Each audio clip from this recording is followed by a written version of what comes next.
वही गणेश है, वही परमात्मा। आत्मा अमर है, मरता नहीं।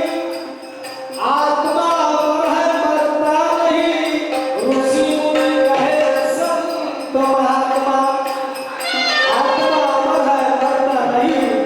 ऋषि मुनि कहे संत महात्मा। भक्तों के खातिर अवतार लिया है, तब से बड़े ये मस्जिद और मंदिर है।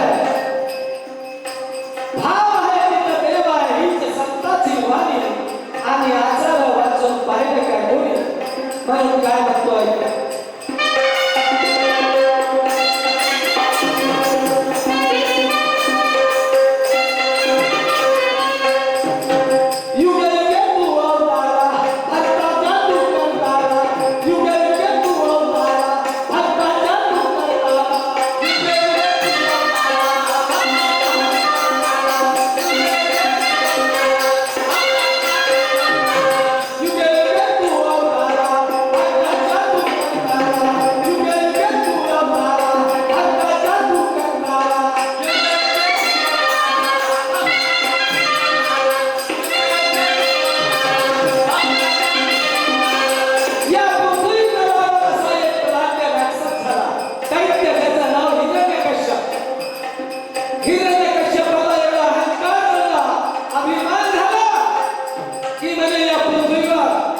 माझ्यासारखा दुसरा देव नाही, मी भगवान आहो।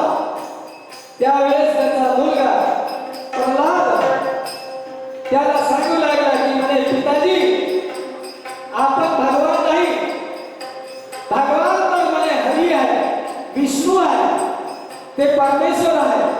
म्हणे नाही तू मूर्ख आहेस, मी भगवान आहो, तू माझी भक्ती कर, माझी पूजा कर, त्याची नाही। प्रल्हाद म्हणे नाही। त्यावेळेस त्या प्रल्हादाला नाना तऱ्हेचे कष्ट दिले, त्याला पाण्यात फेकलं, पहाडावर ढकललं, हत्तीच्या पायात तुळवलं। शेवटी त्याची बहीण होलिका, तिला पण अहंकार झाला। होलिका म्हणते भैया बोले ऐसे नहीं मारो आई, बोले एक बात है, मैं बोले इसको लेके बैठ जाती हूँ, क्योंकि बोले मेरे को ब्रह्मा का वरदान है।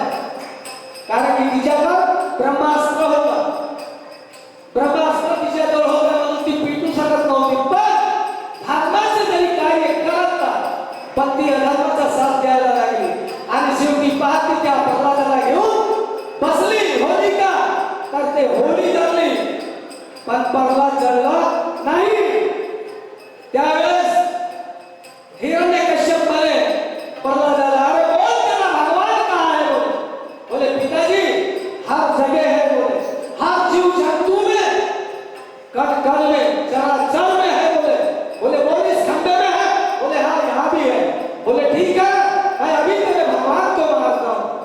आणि त्या क्षणी त्या हिरण्यकश्यपाने त्या खांबाला मारला, त्या खांबातून भगवान हिरण्यकश्यपू निर्माण झाले आणि दोन्ही नखाने त्याला हारून त्याचा वध केला।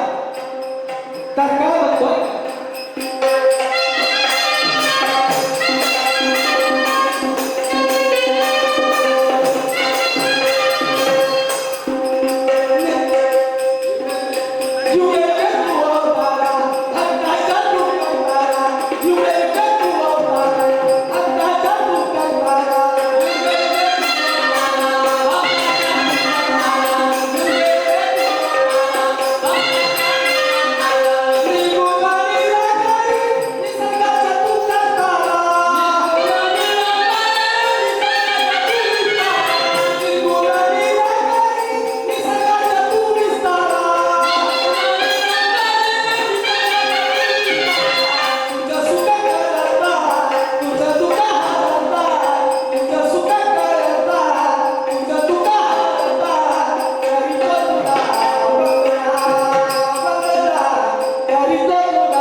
बापाच्या